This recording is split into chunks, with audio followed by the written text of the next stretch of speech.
Hello, Jim. These are your Solexes rebuilt by the other guys, and you sent these to me to take a look at them. Well, I'm not really very impressed. There's just too many things wrong with them, and I'm just going to tear them down and start all over.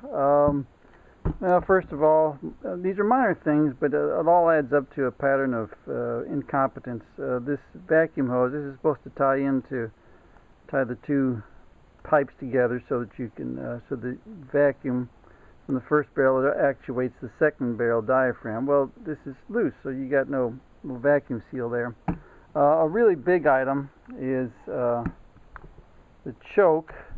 This choke lever is supposed to be up snug, and there's a bushing inside here that obviously is not fitting correctly. It's come out or not installed correctly. And what you're supposed to be able to do is flip this. You put activate your choke, and then this is supposed to be able to flip like that. Well, it does. Depends on its mood. Sometimes it flips, sometimes it doesn't. It all depends on where this lever is operated. But the lever only goes up one way with the rod, but it could affect greatly the actuation of the choke. So that's one item that's it's just not going to fly. Another problem, of course, we've already discussed, is they took the original ball studs off of here and put on some goofy Heim joints, which were great for tie rod ends, but miserable for trying to work on carburetors. Another area we've got right here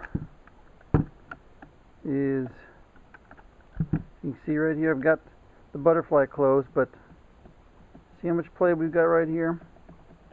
Alright, that's not a matter of simply tightening up things. The shaft has got has flats on it, machined flats on either side, and corresponding flats in the bottom that goes on there. This is how they do all these levers and linkages. And so what this goes on here, you can see it's a snug fit, and once it goes on there, it's not supposed to move.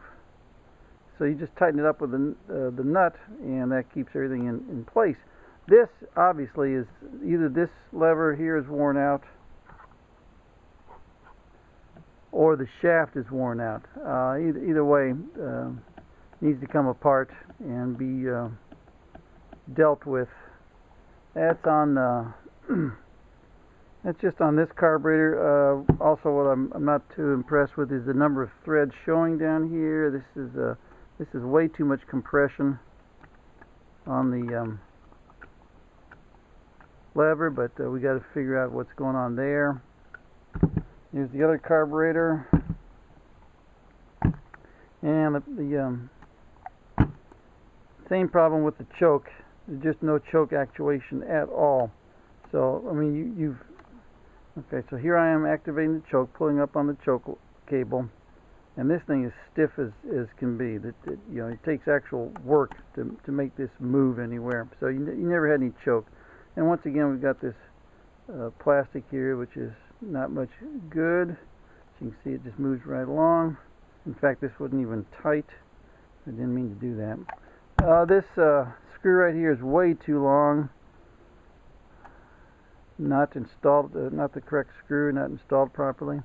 Something else. Another reason you would not have had any choke is this fast idle right here is supposed to be actuated by a screw that's 15 thousandths away from this lever right here. So this is where the screw and the jam nut goes, and then it actuates this lever right here. Okay, so that when you pull up on the choke, you're pulling up right here. This half moon moves this lever, and right here it will activate and open up the first barrel to give you fast idle, essentially is what it's doing. And as you can see, you've got none of that here. You don't have any screw, so to act on the lever. And this is way This adjustment is way too far down. There's something wrong here. Should not have this much clearance. And again, your ball socket's gone. Another thing that we'd have to discuss, have to figure out what's going on. You're supposed to have just a little bit of clearance. See, I've got the first barrel closed, and what we're talking about here is this lever and this jam screw that goes down here against this pin. And what that does is when you've got all 4 barrels opened up, you've now closed the throttle, and this jam nut is supposed to help close the second barrel, and the counterweight helps close it the rest of the way, and also the vacuum of the engine.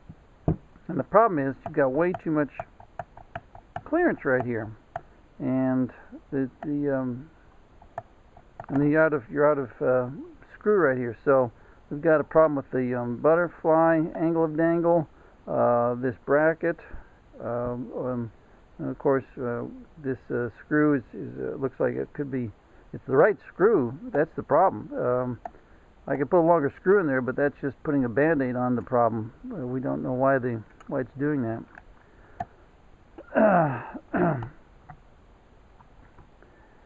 Anyway, that's the overall pictures. Well, of course, for instance, like this lock tab was never tabbed over, so this is going to eventually loosen up.